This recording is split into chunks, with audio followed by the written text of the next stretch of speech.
الحمدللہ والصلاة والسلام علی سیدنا رسول اللہ وعلی آلہ واصحابہ ومن والہ۔ بسم اللہ الرحمن الرحیم۔ أين نجد بقیۃ الاحادیث الصحیحہ التي فاتت البخاری و مسلما۔ بات چل رہی ہے صحیح کی۔ آپ نے اسے پہلے والے سبق میں پڑھا تھا کہ صحیح مجرد میں کون کون سی کتابیں لکھی گئی ہیں۔ اس کے بعد میں پھر بتایا گیا تھا کہ امام بخاری کی بخاری زیادہ افضل ہے یا مسلم زیادہ افضل ہے،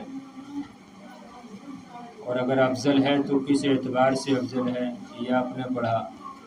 دوسرا مسئلہ اس میں آپ نے یہ پڑھا تھا کہ کیا امام بخاری امام مسلم نے تمام صحیح حدیثوں کو اپنی کتاب میں جمع کر لیا ہے یا کیا انہوں نے اس بات کا دعویٰ کیا ہے؟ تو آپ کو جواب دیا گیا تھا کہ ایسا نہیں ہے۔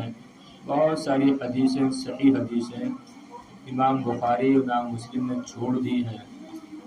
اب دوسرا پھر سوال پیدا ہوا کہ کیا زیادہ چھوڑی یا کم چھوڑی، تو اس کے جواب میں بتایا گیا کہ زیادہ چھوڑی ہیں۔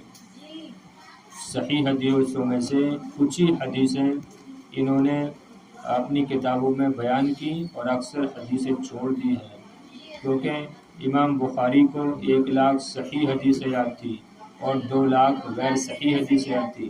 اس کے باوجود بخاری شریف میں کل ٹوٹل جو ہے وہ 7,275 حدیثیں ہیں، جبکہ اگر مقررات کو حذف کر دیا جائے تو صرف 4,000 حدیثیں رہ جاتی ہیں۔ تو اس کا مطلب 96,000 حدیثیں امام بخاری نے چھوڑ دی ہیں اور صرف 4,000 حدیثیں اپنی صحیح بخاری شریف میں انہوں نے بیان کی ہیں۔ اسی طریقے سے امام مسلم نے صرف مقرر کو دیکھا جائے تو 12,000 اور اس کے علاوہ کو دیکھا جائے تو صرف 4,000 حدیثیں انہوں نے اپنی کتاب میں رکھی ہیں۔ تو اس سے یہ معلوم ہوا کہ ان حضرات نے اکثر حدیثوں کو چھوڑ دیا ہے اور کچھ حدیثیں جو صحیح تھیں انہی کو اپنی کتاب میں رکھا ہے۔ اب جب وہ حدیثیں صحیح حدیثیں جو رہ گئی ہیں، ہم ان کو کہاں پا سکتے ہیں، ہم ان کو کہاں تلاش کر سکتے ہیں؟ یہ سوال اب آتا ہے نا کہ وہ جو صحیح حدیثیں جن کو امام بخاری امام مسلم نے اپنی کتاب میں جمع نہیں کیا ہے، نہیں لکھا ہے، تو ان صحیح حدیثوں کو ہم کہاں پر پا سکتے ہیں؟ اسی کا جواب آج دیکھیے۔ أين نجد بقیۃ الاحادیث الصحیحہ التي فاتت البخاری و مسلما۔ ہم بقیہ ان حدیثوں کو جو صحیح ہیں اور جنہیں امام بخاری امام مسلم نے چھوڑ دیا ہے کہاں پائیں گے؟ کہاں پاتے ہیں؟ أين نجد، ہم کہاں پائیں گے وہ احادیث صحیحہ جن کو امام بخاری امام مسلم نے چھوڑ دیا ہے؟ تو یہ سوال ہو گیا۔ جواب دے رہے ہیں، نجدها فی الکتب المعتمدۃ المشہورۃ کصحیح ابن خزیمہ وصحیح ابن حبان ومستدرک الحاکم والسنن الاربع والسنن الدارقطنی والبیہقی وغیرہا۔ ہم ان حدیثوں کو، نجدھا میں ہا کا مرجع الاحادیث الصحیحہ، ہم ان صحیح حدیثوں کو دیگر مشہور معتمد کتابوں میں پائیں گے یا پاتے ہیں، جیسا کہ صحیح ابن خزیمہ ہے اور جیسا کہ صحیح ابن حبان ہے اور جیسا کہ مستدرک الحاکم ہے اور سنن اربعہ ہے اور سنن دارقطنی ہے اور سنن بیہقی ہے، اور ان کتابوں کے علاوہ دیگر کتابیں ہیں۔ ہم ان میں وہ احادیث صحیحہ پالیں گے، پاتے ہیں جن کو امام بخاری امام مسلم نے چھوڑ دیا ہے اور اپنی صحیحین میں ان کو ذکر نہیں کیا ہے۔ ان کتابوں میں ہم ان کو پا سکتے ہیں۔ سمجھ رہے بات؟ پھر دیکھیے ایک مرتبہ ترجمہ، نجدھا فی الکتب المعتمدہ المشہورہ، ہم ان حدیثوں کو دیگر مشہور معتمد کتابوں میں پاتے ہیں، جیسا کہ ابن خزیمہ کی صحیح، اور جیسا کہ ابن حبان کی صحیح، اور جیسے کہ امام حاکم کی مستدرک، کہ ان کتابوں میں ہم احادیث صحیحہ کو پاتے ہیں۔ اور اسی طرح سنن الاربع، سنن الاربع سے کیا مراد ہے؟ بخاری مسلم کے علاوہ سنن ترمذی، ابو داود اور ابن ماجہ اور نسائی، یہ مراد ہے۔ اور سنن اربع میں ہم ان کو پاتے ہیں۔ اور امام دارقطنی کی جو سنن ہے اس میں بھی جو ہے ہم صحیح حدیثوں کو پاتے ہیں، اور اسی طرح امام بہقی کی سنن ہے، اس میں بھی یہ حدیثیں مل جاتی ہیں، اور اس کے علاوہ دیگر کتابوں میں۔ ولا يكفي وجود الحديث في هذه الكتب بل لا بد من التنصيص على صحته إلا في كتاب من شرط الاقتصار على إخراج الصحيح كصحيح ابن خزیمہ۔ اب ایک بڑی اچھی بات بتا رہے ہیں کہ کیا کسی حدیث کا ان کتابوں میں پایا جانا، یعنی جو کتاب ہے صحیحین کے علاوہ، صحیحین یعنی بخاری و مسلم کے علاوہ جو دیگر کتابیں ہیں، ان کتابوں میں سے کسی حدیث کا پایا جانا، کیا اس کے صحت پر دلالت کرتا ہے؟ تو کہہ رہے ہیں ایسا نہیں ہے نا، ایسا نہیں ہے، بلکہ اس کی صحت پر تصریح ضروری ہے، اس کی صحت پر تصریح ضروری ہے، یعنی کسی کا قول ضروری ہے، کسی بڑے محدث کا، چوٹی کے محدث کا یہ کہنا ضروری ہے کہ ہاں حدیث صحیح ہے، اور شرائط کا پایا جانا ضروری ہے، صحیح ہے نا؟ صحیح کے جو شرائط ہیں ان کا پایا جانا ضروری ہے۔ تو صرف کسی حدیث کو یہ دیکھ کر کہ یہ صحیح ابن خزیمہ میں ہے، یا صحیح ابن حبان میں ہے، یا مستدرک حاکم میں، سنن اربعہ میں ہے، صرف یہ دیکھ کر اس کی صحت کا یقین نہیں کیا جا سکتا۔ کوئی کہہ رہے ہیں ولا یکفی وجود الحدیث فی هذه الکتب، اور ان کتابوں میں حدیث کا پایا جانا یہ کافی نہیں ہے، بلکہ لابد ضروری ہے من التنصیص صراحت علی صحتہ، اس کی صراحت پر۔ تو اور ان کتابوں میں حدیث کا پایا جانا کافی نہیں ہے، بلکہ اس کی صحت پر صراحت کا ہونا ضروری ہے۔ ہاں الا فی کتاب من شرط الاقتصار علی اخراج الصحیح، مگر اس کتاب میں کہ جس کے مصنف نے صحیح کے اخراج کی شرط لگائی ہو، مگر وہ حدیث ایسی کتاب میں پائی جائے کہ جس کے مصنف نے صحیح حدیث کی تخریج کی شرط لگائی ہو، جیسا کہ صحیح ابن خزیمہ ہے، تو امام خزیمہ نے یہ شرط لگائی ہے کہ میں نے اپنی کتاب میں جتنی بھی حدیثیں بیان کی ہیں، ذکر کی ہیں، لکھی ہیں، اور سب کی سب صحیح ہیں، تو اب اس حدیث کی صحت پر یقین کیا جائے گا، اور وہ صحت کا فائدہ دے گی، ٹھیک ہے نا؟ وہی کہا الا فی کتاب من شرط الاقتصار، اختصار یہاں پر صرف کے معنی میں لگائیں، مگر وہ حدیث ایسی کتاب میں پائی جائے کہ جس نے صرف صحیح حدیث کی اخراج کی شرط لگائی ہو، صحیح حدیث کے تخریج کی شرط لگائی ہو، جیسا کہ صحیح ابن خزیمہ ہے۔ سمجھے بات؟ بات آئی سمجھ میں کہ نہیں؟ الکلام علی مستدرک الحاکم والصحیح ابن خزیمہ والصحیح ابن حبان۔ اب یہ ان تین کتابوں کے بارے میں کلام کریں گے، مستدرک الحاکم کے بارے میں، اور ابن خزیمہ کی صحیح کے بارے میں، اور ابن حبان کی صحیح کے بارے میں کلام تھوڑا مختصر سا کریں گے۔ دیکھیے مستدرک الحاکم،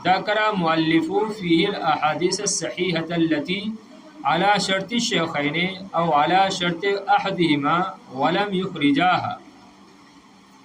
مستدرک حاکم کیسی کتاب ہے؟ تو بتا رہے ہیں مستدرک حاکم یہ ایک عظیم کتاب ہے کتب احادیث میں سے، کتب احادیث میں سے یہ عظیم کتاب ہے، ضخیم کتاب ہے۔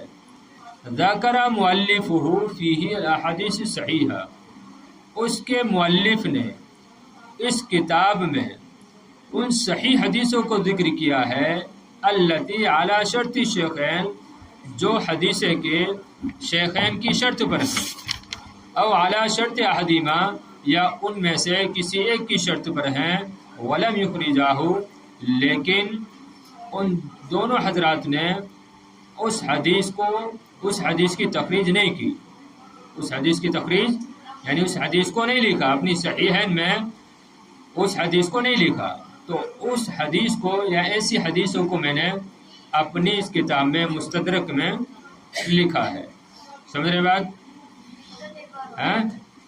دیکھیے تو مستدرک حاکم یہ کتب احادیث میں سے ایک عظیم کتاب ہے، ضخیم کتاب ہے۔ اس کتاب کے مؤلف نے ان صحیح حدیثوں کو ذکر کیا ہے جو کہ شیخین کی شرطوں پر ہیں، او اعلیٰ شرط احدہما، یا ان میں سے کسی ایک کی شرط پر ہیں، ولم یخرجاہ، لیکن ان دونوں نے ان حدیثوں کو اپنی کتابوں میں نہیں لکھا ہے۔ صحیح ہے؟ کما ذکر الاحادیث الصحیحہ عندہ وان لم تکن علی شرط واحد منہما۔ اب یہ دیکھو ایک کام کیا انہوں نے، دوسرا کام بتا رہے ہیں کما ذکر الاحادیث الصحیحہ عندہ، جیسا کہ انہوں نے ان صحیح حدیثوں کو ذکر کیا ہے جو ان کے نزدیک صحیح ہیں، جیسا کہ انہوں نے ان حدیثوں کو ذکر کیا جو ان کے نزدیک صحیح تھی، وَإِن لَمْ تَكُنْ عَلَى شَرْطِ وَاحِدٍ مِّنْهُمَا، اگرچہ وہ ان میں سے کسی ایک کی شرط پر نہیں تھی۔ سمجھ رہے نا؟ جیسا کہ انہوں نے ان حدیثوں کو ذکر کیا جو ان کے نزدیک صحیح تھی، اگرچہ ان دونوں میں سے، کن دونوں میں سے؟ شیخین کی شرطوں پر میں سے کسی کی شرط پر نہیں تھی، تو اگر وَإِن لَمْ تَكُنْ عَلَى شَرْطِ وَاحِدٍ مِّنْهُمَا، اگرچہ وہ ان دونوں میں سے کسی ایک کی شرط پر نہیں تھی، مُعَبِّرًا عَنْهَا بِأَنَّهَا صَحِيحَةُ الْإِسْنَادِ، اور وہ ان حدیثوں کے بارے میں کہتے ہیں کہ وہ صحیحۃ الاسناد ہے، کہ وہ صحیح الاسناد ہے، اور ان کے بارے میں وہ کہتے ہیں، معبراً تعبیر کرتے ہیں، یعنی کہتے ہیں کہ وہ کیا ہے، یا وہ کیا ہیں، صحیحۃ الاسناد ہے، صحیح الاسناد ہے۔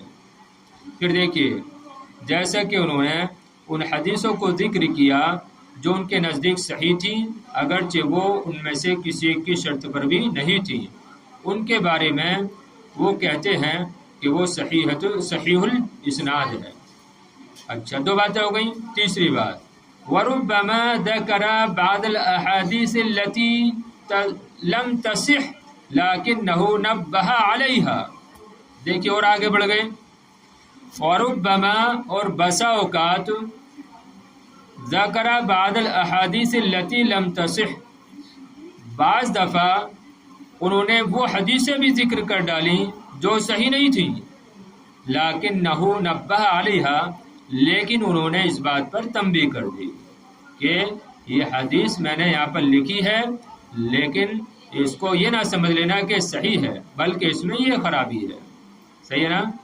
تو بسا اوقات انہوں نے بعض وہ حدیثیں بھی ذکر کر دیں لم تصح، جو صحیح نہیں تھی، لَكِنَّهُ نَبَّهَ عَلَيْهَا، لیکن انہوں نے اس پر تنبیہ کر دی، وَهُوَ مُتَسَاهِلٌ فِي التَّصْحِيحِ۔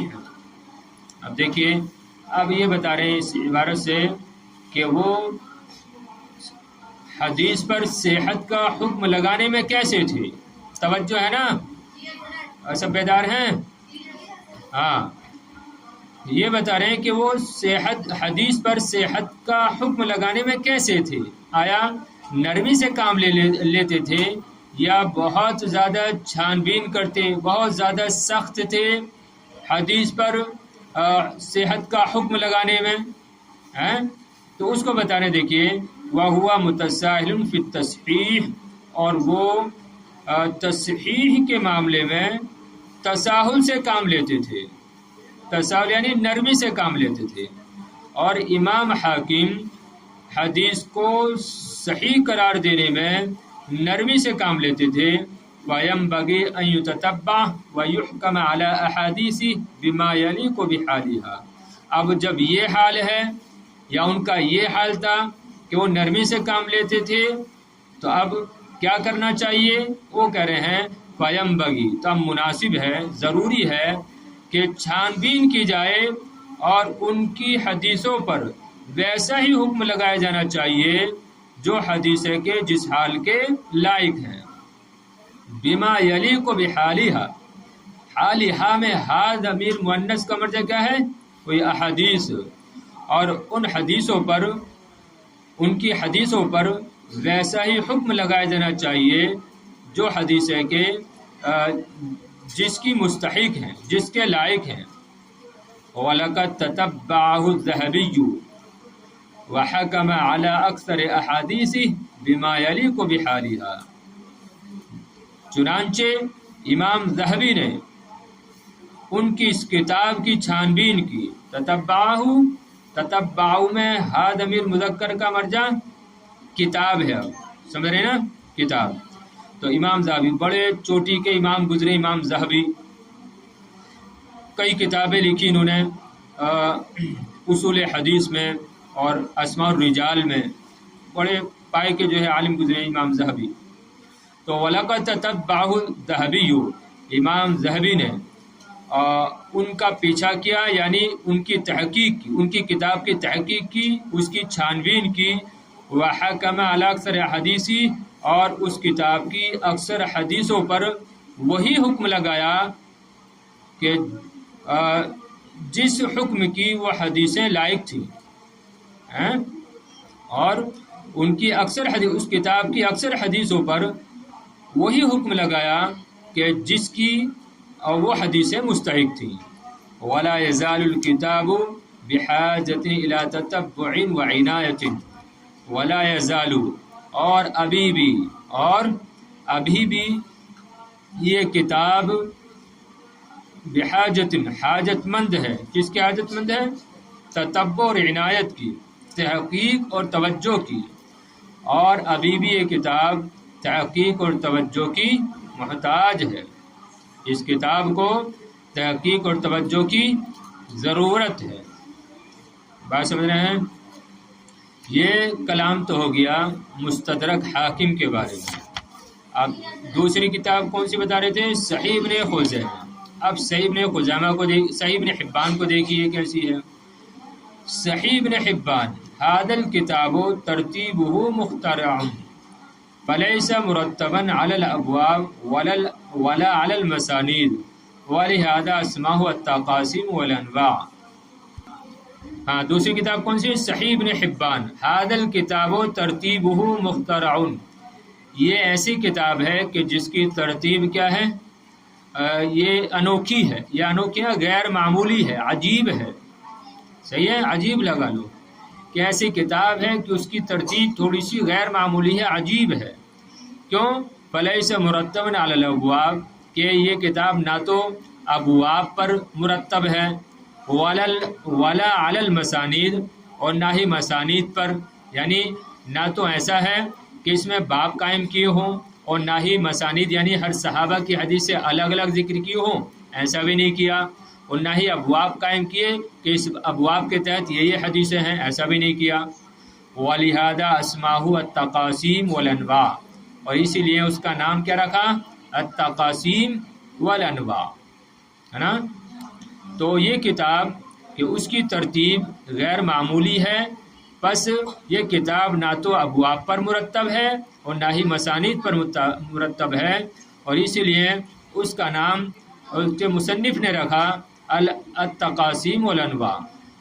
اب جب ایسی کتاب ہے تو کہہ رہے ہیں والکشف علی الحدیث من کتابی ھذا عسر جدا، والکشف علی الحدیث من کتابی ھذا، ان کی اس کتاب سے حدیث کو تلاش کرنا عسر جدہ بہت مشکل ہے۔